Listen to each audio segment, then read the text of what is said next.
all join us today for the quarterly Child Wellbeing Research Network and Research to Action Grant webinar. That's too many words. Before we start, I just wanted to thank Tisha for coordinating everything for the webinar. Our focus today is on a new tool to assess survey data sets for racial and ethnic bias. I'm really excited to share this tool with you all. I worked on this project with 3 of my colleagues at Chapin Hall, and this is secret, but they are 3 of my favorite colleagues at Chapin Hall. We really learned so much doing this project, and we're really excited to bring it to you all.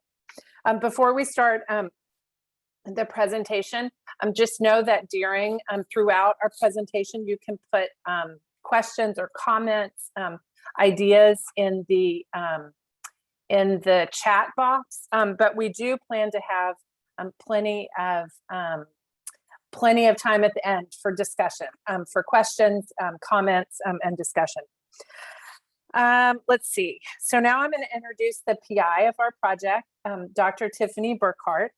Tiffany is a senior researcher at Chapin Hall, and her work focuses on supporting families with young children, early childhood systems, and racial equity in research. I think we're ready to start, Tiffany. Sounds good. Thank you, Leanne. Hi, everyone. Thank you for being here. We're really excited to talk about this tool with you all today. I'm going to share my screen and hopefully it'll work how it's supposed to. Does that look good? Yeah. Okay. Great. So this is about the Racial Bias and Data Assessment Tool. Quick agenda. We'll just do a brief introduction to the project, and then we'll provide you with some context with the findings from our literature review. Then we'll share the tool with you all and give you some sample questions from the tool.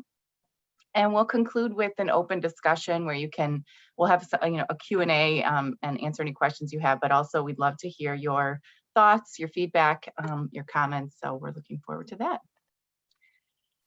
This project was funded by the Chapin Hall Impact Area Fund. It started actually a year ago, February of 2021. And this is our research team, me, Leanne Huang, who you all know, Reiko Kakuyama-Villeber, Aida Pacheco-Applegate, and Julie Spielberger also served as our research advisor and provided feedback throughout the process. So she's part of our research team as well. So recent research has found that racial bias exists in data across many sectors.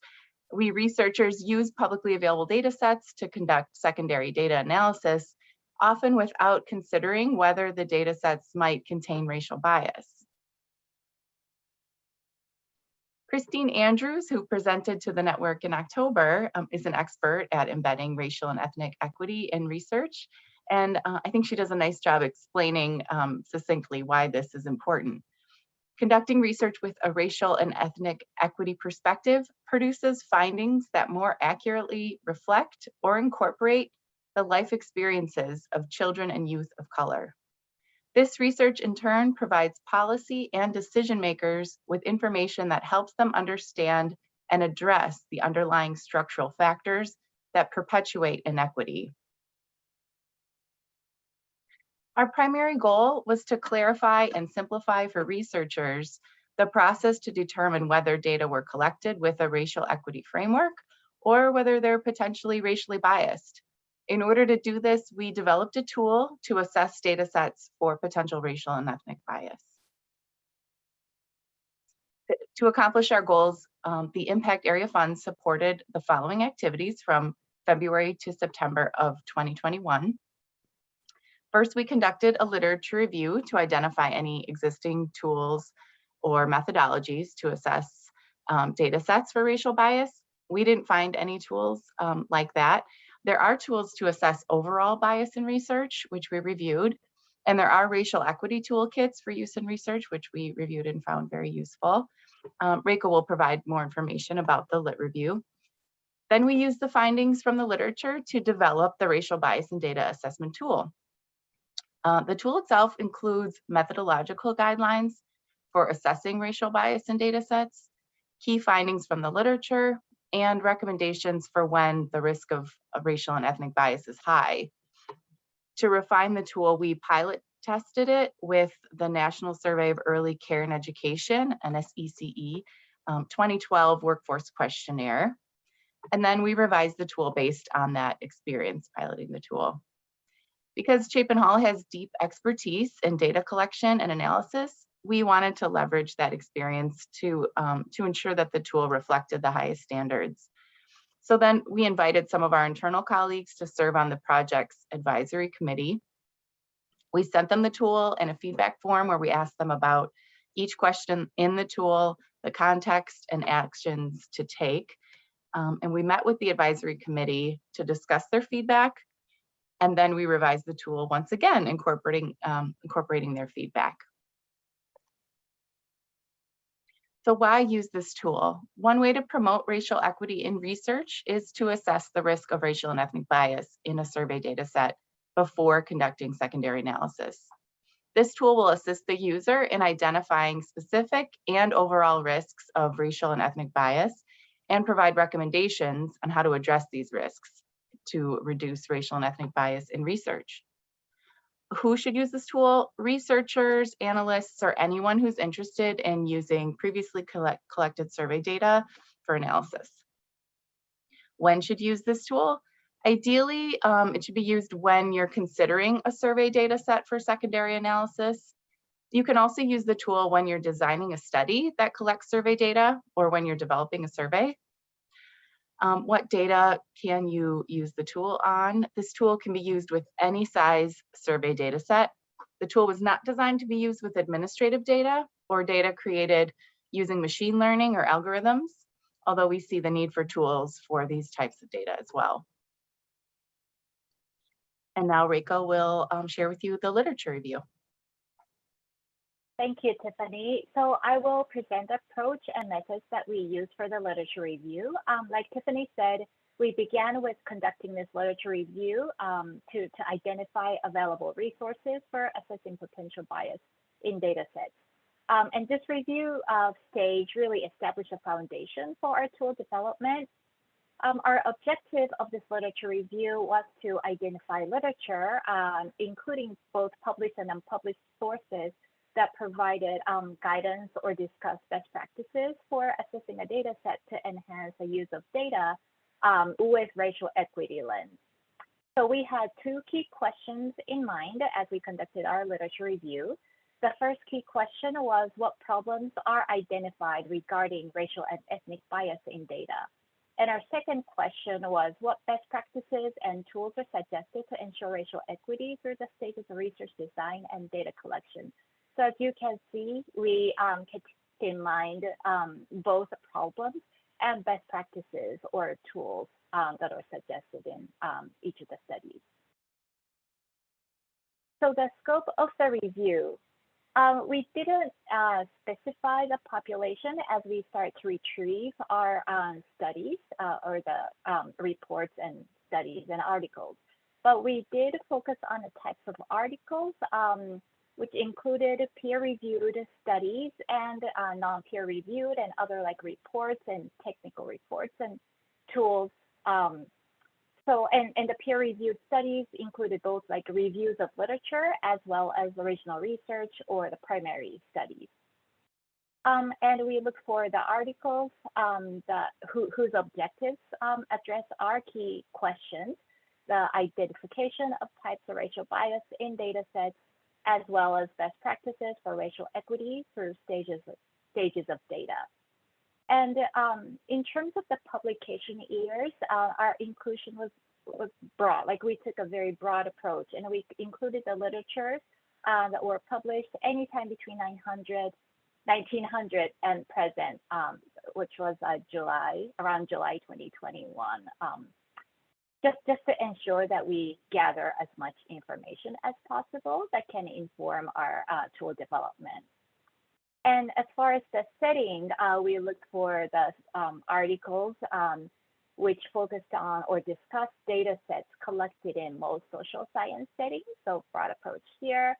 We even included the ones that discuss data sets used in clinical settings, as long as they address the issues on racial bias in research that can be applied to our work that address the needs of family and children. So the results. So we retrieved and screened 827 records for eligibility. Tiffany and I call it this process.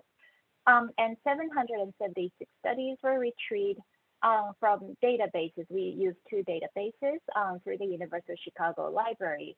But we also retrieved and screened 55 studies and reports, which were retrieved from websites and also through citation searching. And after we reviewed all these records, we, in the end, included 65 studies. 27 studies came from the databases through the library, and 38 studies and reports were retrieved from the other methods, including the website search and citation searching. And so our team closely looked at the identified themes and came up with the content and structure of the tool. As you will see in the assessment tool that we're going to present next, we compared and synthesized the study, of course, during the literature review, but also during the tool development stage, and embedded the information into our tool to inform the context and significance of the tool questions, and also suggestions for possible action to take. And I'm happy to share more information regarding the methods that we used for this literature review, which incorporated the rapid review method. So you could email me, email us, or find more information on our website. But I will stop here for now, and we're going to present the assessment tool. Thanks, Reiko. I'm going to talk to you a little bit more in more detail about the data assessment tool. And as Reiko said, we use all the findings that we gather from the literature to develop this tool. This tool have 2 main components. The first one is a collection of questions that we developed and structure. And the second section of this tool include what we call the supplemental information section. First, I'm gonna talk about all the questions that we gathered together.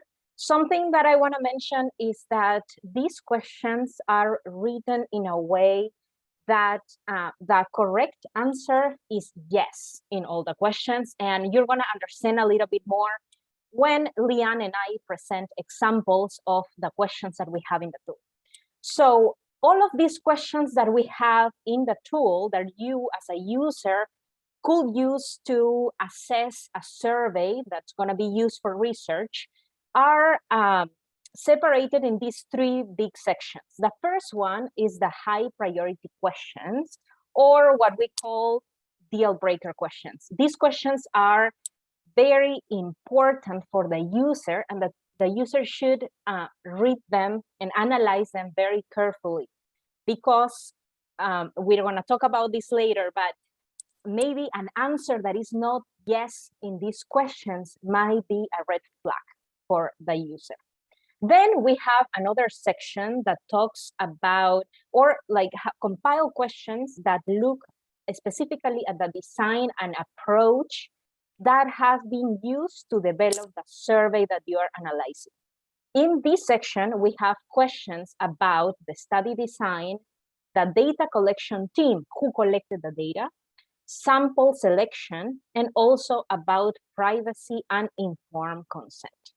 On the third section of the tool, you're going to find questions that are focused mainly on the data structure. And in this case, you have questions related to how the survey is measuring race and ethnicity, how they are handling missing data, and also if there are measures, if these are validated across groups. And after you read all the questions in the tool, we are going to have a section that we call the overall risk assessment. Leanne is going to explain more about this section, but something to keep in mind is that it's a guide for the user after reading and analyzing all the questions and after answering all the questions. It's a guide for the user to assess how risky or not is the data set that the user is going to be using for research. Next slide. And then the second big section of the tool is what I said before, is the supplemental information section. In this section, you are going to find it at the end of all the questions. Each of the questions in the tool, it's going to have information about the context. You're going to be able to find information specifically about what we are asking, what the question is asking, and why it is important to think about that topic. And then you also gonna find information about possible actions to take. What happened when you have a question and actually the answer that you gave is not yes? What happened if it's no, or not applicable, or whatever other answer that you gave? We are giving you a guidance. What happens when you didn't answer yes? And then the final section in this supplemental information, you're going to find additional resources. If you want to find more information and understand a little bit more about the topic of the question, you're going to be able to find resources coming from the literature review, and you can read more about that. And so now Leanne and I are going to present examples of the questions that you can find in the tool. I'm going to present 2 examples, and then Leanne is going to present another one. So the first example that we're going to present is a question that's coming from the section number 1, the high priority questions. The question number 2 in the tool says, where the race and ethnicity data collected through self-report. You know that the correct answer should be yes, but you want to understand a little bit more, right? Like you want to know, why is it important to collect the data through self-report? So you can go ahead and go to the supplemental information section for that specific question, and you're going to find here the context, the possible actions to take, and also references. For example, in the context, it says that participants should be allowed to self-report. Why? Because self-response improves accuracy of race and ethnicity data. And what happens if the user doesn't answer yes to this question? We have here possible actions to take. And it says, in this case, the user of a data set should acknowledge how this data was collected. If they are not self-reported and the data collector selected the participant's race and ethnicity, then you should acknowledge that in your reports or any written products that you have. If the documentation is not available, then the user cannot be confident that this variable is not biased, and you should reconsider on using that data set for analysis. And so I'm going to give you another example of another question. This question is coming from the section number 2, design an approach, and this is the question 14 in the tool. Is there enough statistical power to analyze disaggregated data and detect meaningful differences for different racial and ethnic groups? The answer, again, the correct answer should be yes.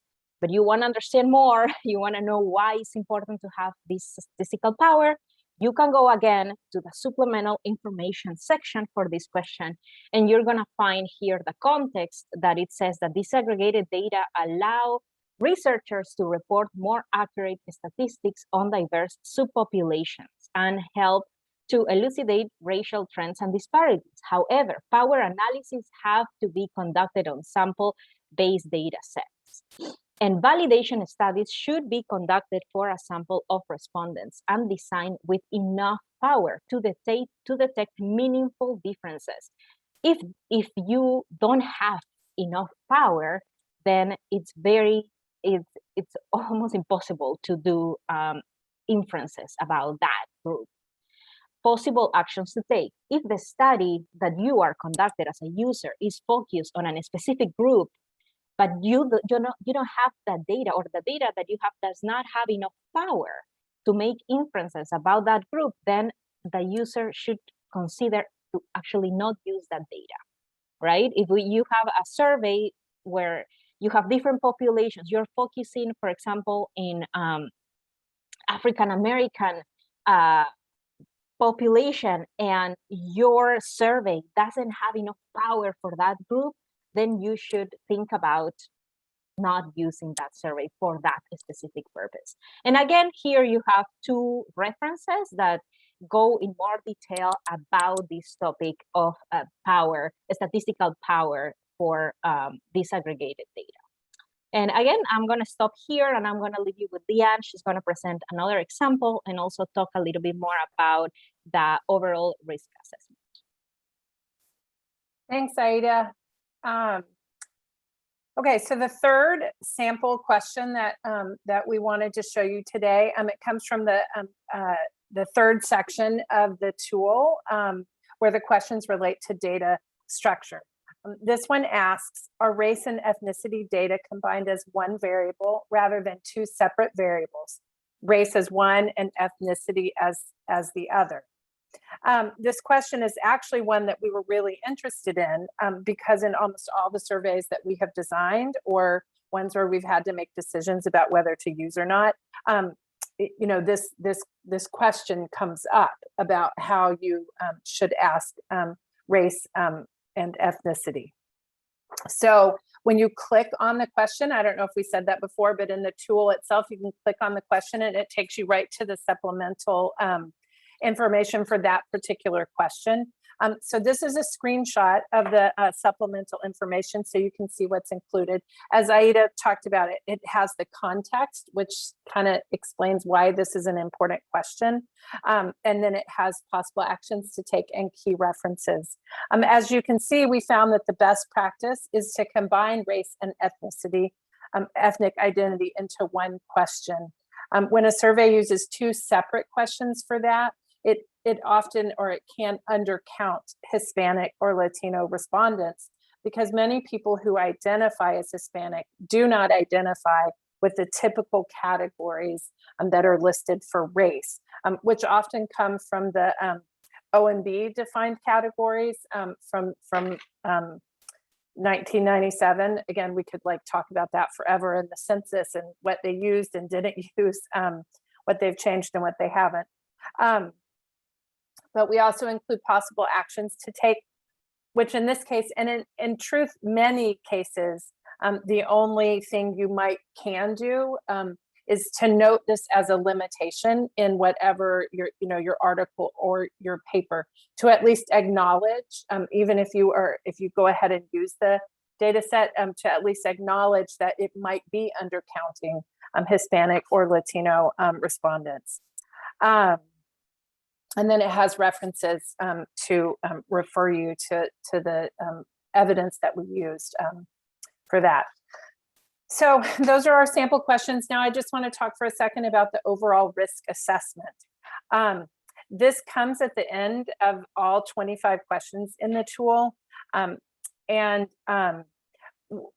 We encourage you just to think about, as I think Aida said, it really is just a guide. We want you to keep these questions in mind when you are trying to assess whether you should use the data set or not, or what kind of limitations you should cite. The low risk of bias, as you can see, I mean, that's if all the high priority questions are answered yes, and most questions that are important to you and to your research questions were also yes. On the other end of the spectrum, the high risk of bias, that's obviously if many of the high priority questions were answered no, or some of them, as well as other questions were answered no that were important to you. We wanted to just acknowledge that we talked about, and we talked with our advisory committee also about this, about the idea of trying to create like a scoring matrix for the overall risk assessment. But we decided against it for two main reasons. One is that we keep coming back to this, that the risk of bias is really strongly related to the research questions that you as a user have for your project. Some research questions that the risk of bias will matter a lot more than they will for other questions. And then the second reason is that a scoring matrix would have required substantial time to conduct validation and reliability testing. And honestly, we simply just didn't have the resources to go down that path. Although we are talking about that and exploring that option.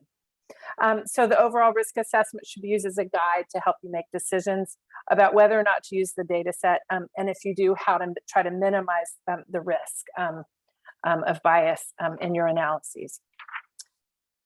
So that's the tool. We presented a lot really quickly, and we wanted to acknowledge our amazing advisory committee. As Tiffany said, Chapin Hall has a lot of experts in data analysis and data collection as well, and racial equity in research.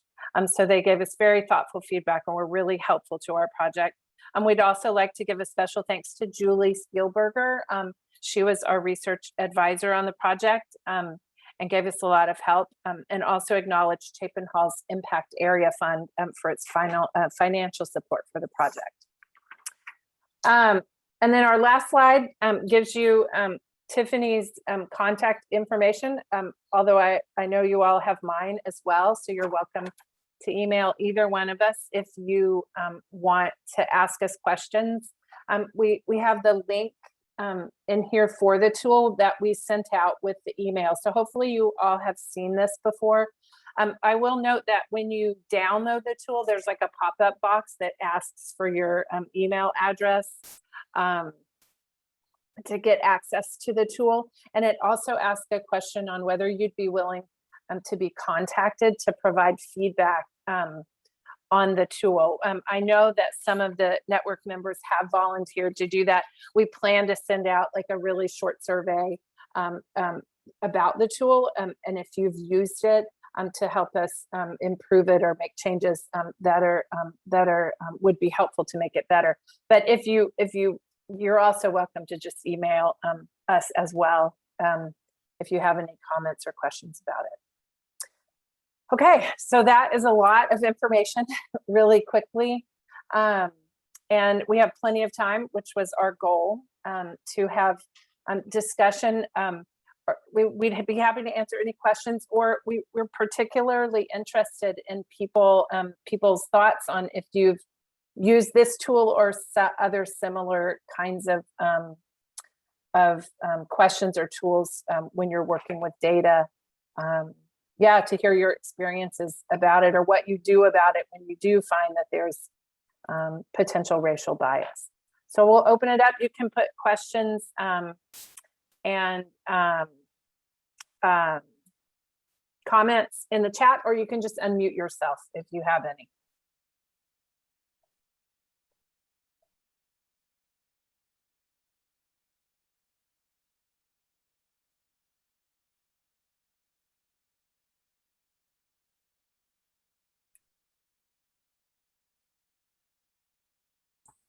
I suppose I'll just make a comment. I really appreciated your thoughts on how we should not combine race and ethnicity, because I submitted a paper and I got dinged for not combining it, because then they said, you know, we really should go with what the census categories say. And I don't know, just throwing that out there. So I'm glad you're kind of bringing attention to that.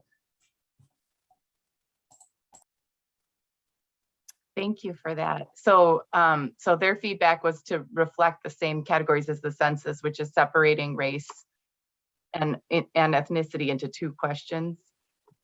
Correct.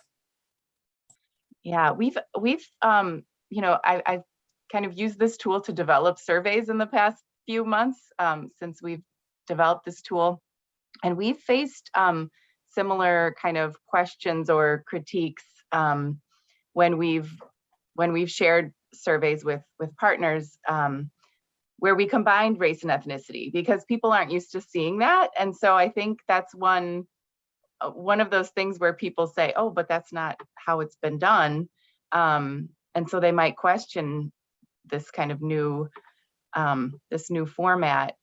But there's been a lot of usability testing by, related to the census that just didn't get approved by the last administration for incorporating it into the census. But there's been more and more publications in the past few years as well, just demonstrating that. And we've had internal discussions where people have mentioned, acknowledged feeling that way when they're trying to respond to the two separate questions, that it just doesn't make sense for certain groups of people.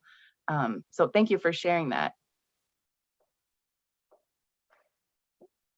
Yeah, I'm going to follow up. Aida, we've talked about this so many times in our project, and Aida I thought you had some really good perspective on that. If you want to speak to it was easy to answer the ethnicity question, but then the way that the race categories are typically structured, you felt like you couldn't answer that. Those didn't reflect the way you identify. You can articulate that better. Yeah, I am originally from Peru, and obviously I identified I am Hispanic Latino. And every time I was commenting this with a group, every time I have to answer a question about race and ethnicity that are mandatory in a survey, and it's very easy for me to answer the ethnicity question, but every time I go to race, I don't know what to say because it's very confusing. We don't, in Latin America, we just don't have a race category. And so I was telling them to my colleagues that I, as a researcher, have difficulty trying to answer that question in a survey. And sometimes I tend to randomly select something. I can only imagine how other people that are not researchers try to answer those questions in survey. And so it's very important, as we said on the tool, to acknowledge that when you ask that question and you have that two separate categories, it's very important to acknowledge that you might be undercounting Hispanic and Latino population, because it's very hard for us to answer that question.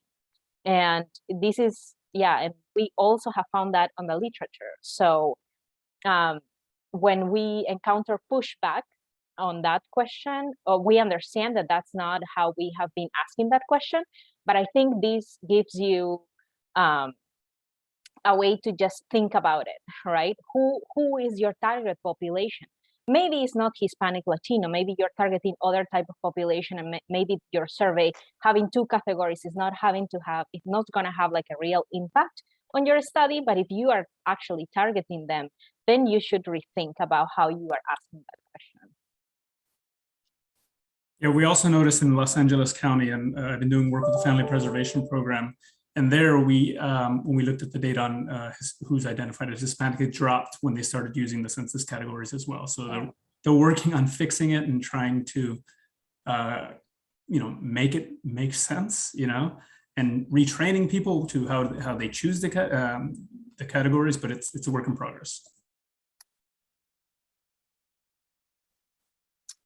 Yeah, for sure. It's hard to change things, when they've been done a certain way. And people thought that was the best way. Like, people were trying to follow best practice. Tiffany or Aida or any of you, Elizabeth had a question about recommending suggested wording for a combined item. I know that depends in part on what your population is. One of the questions in the tool asks whether your categories reflect the population that you're surveying. But one of you could maybe speak to that better, what the preferred wording would be. I was actually just looking to see what we've used in our recent surveys, because I couldn't remember exactly how we phrased it, but asking about how people, selecting your race and ethnicity identity, or or saying what racial and ethnic identities reflect you. I mean, it's just making sure that you include race and ethnicity in the question itself, I think is the key. And then making sure that you're allowing people to select all that apply is also really important. I know that especially in the past, there would be a couple categories, and then multiracial or mixed race would be another category at the bottom. And that's also just, it doesn't collect accurate data. So allowing people to select as many categories and in the racial and ethnic categories as they identify with is important. I don't know if we found like a specific wording that that was, people use different ones in the recent surveys. So I don't think we have like, this is exactly how you should ask this question, but just having those components I think is important. Did anyone else want to chime in? I would say that the specificity based on your population just came across sort of over and over again, that if you're, I think in one of our examples, it talks about, Mexican Americans, for example. If you're in an area where a lot of people identify that way, then that should be one of your categories. Like that should be a choice. You can always, aggregate categories if you need to, and often you do based on your numbers. But the more specific you can get, the better. Which kind of actually, Kelly refers to this, like you're talking about a Haitian respondent said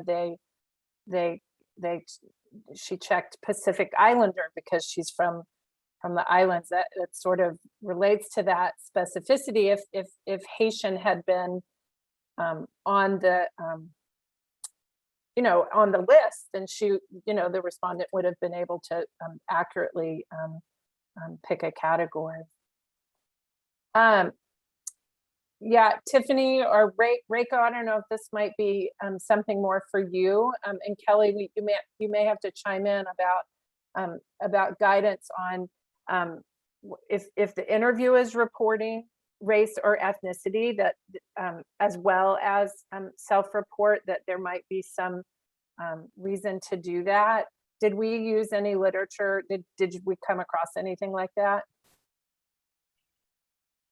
We did. I don't know, Reiko, if you remember, there was that one article about, oh my goodness, was it called identity dissonance? Something like that. I'm sorry, I can't remember the exact term, but it was kind of where your perceived racial or ethnic group maybe didn't align with your own, the group you identify with. I know which one you're talking about. I believe that was like,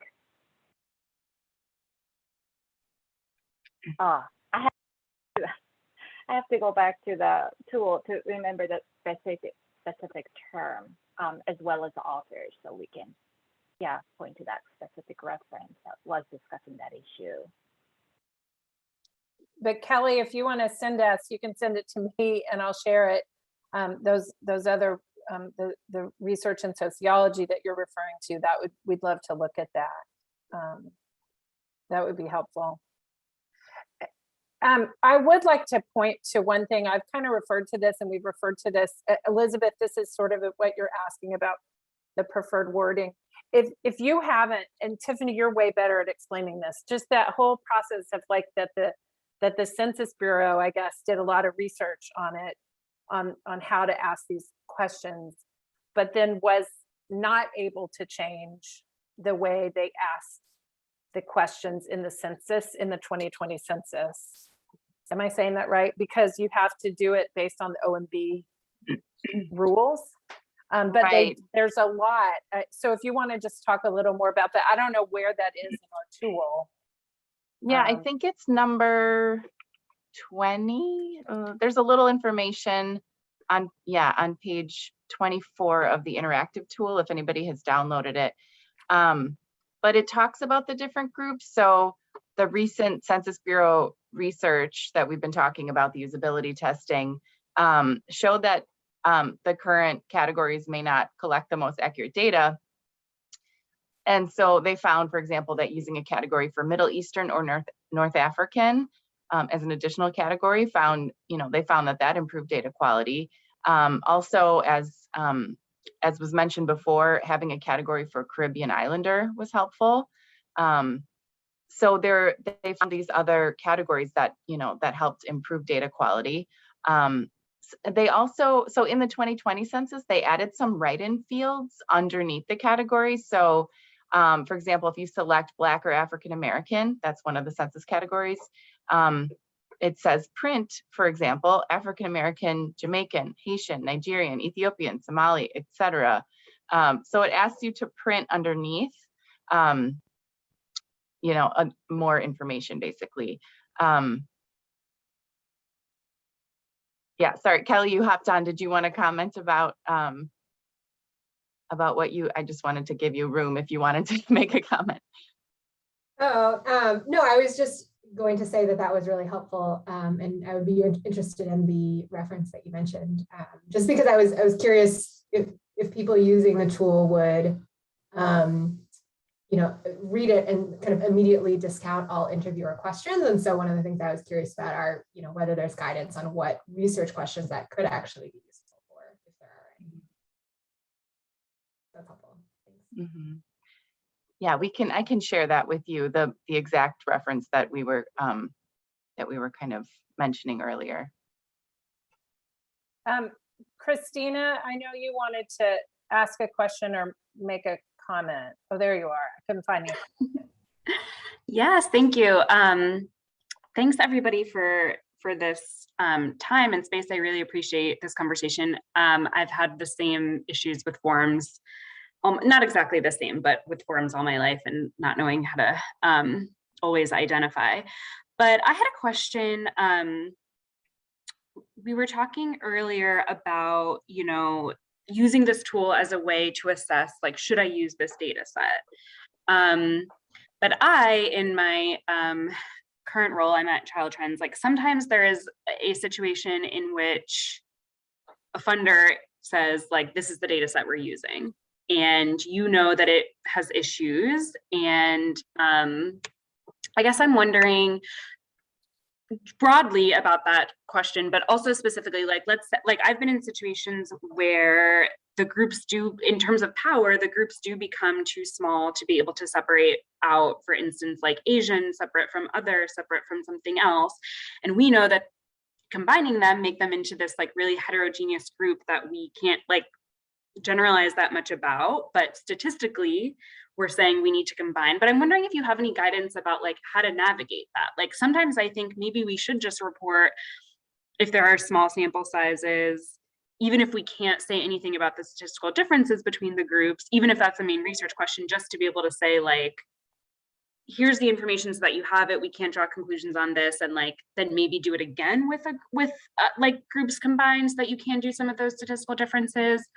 Or is there like language around talking about these data sets? I guess those are a lot of questions, but just wondering your thoughts about when you're stuck with a data set and you know that there are these issues.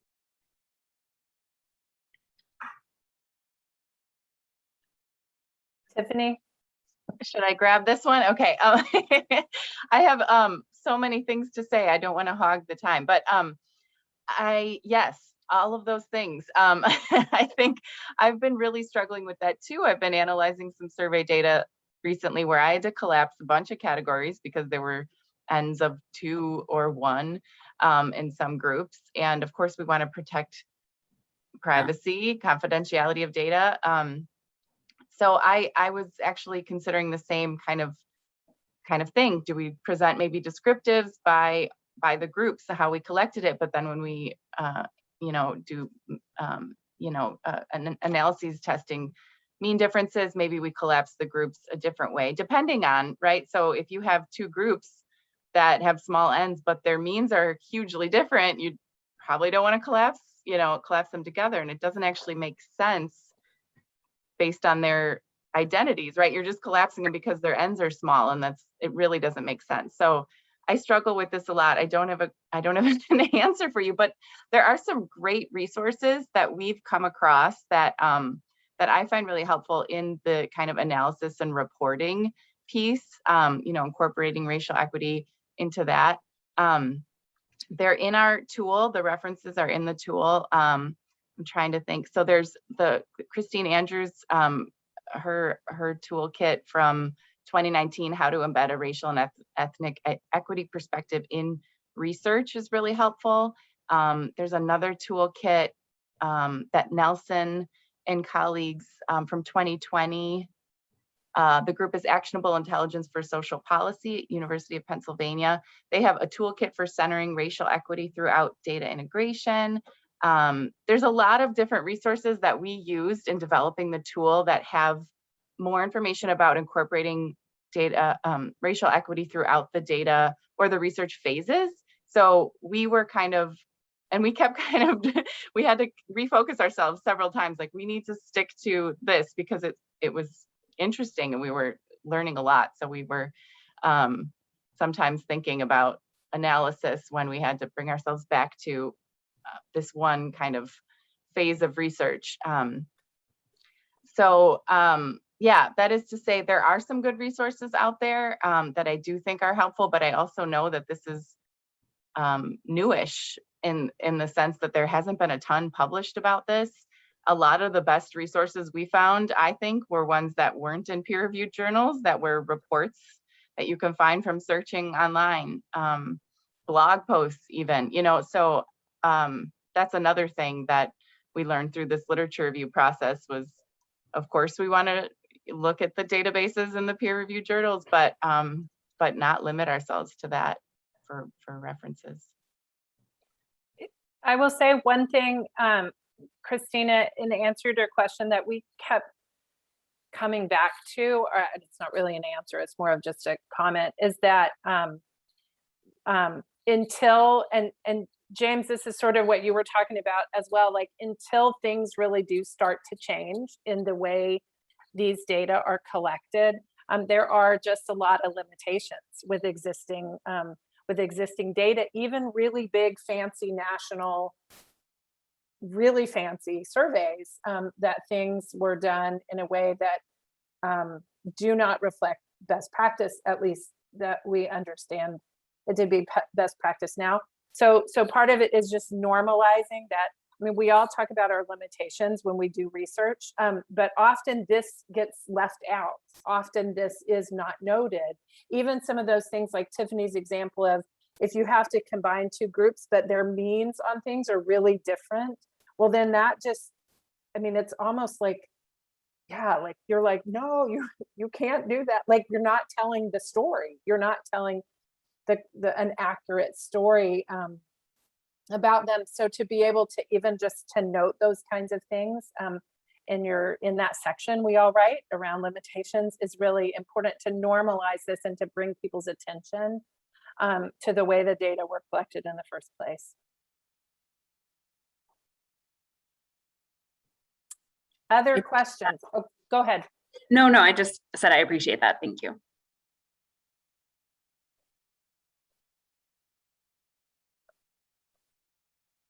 Anybody have other questions or thoughts or experiences with these topics they want to share?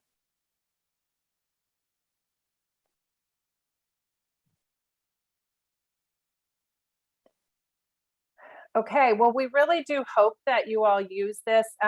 I know Tiffany's always careful to say we didn't create this tool for when you're designing surveys, but we are totally using this tool when we are designing surveys. So it is something, you know, to think about, to share with your colleagues as you even like small surveys that you're doing on like, yeah, program evaluation, small things where you're just trying to, where the numbers are not high. It has a lot of really useful information in it. And yeah, we would appreciate your feedback either directly through email or on the website. If you do use the tool or your colleagues, we'd love to hear from anybody about it. Reiko, Tiffany, or Aida, anything else before we close?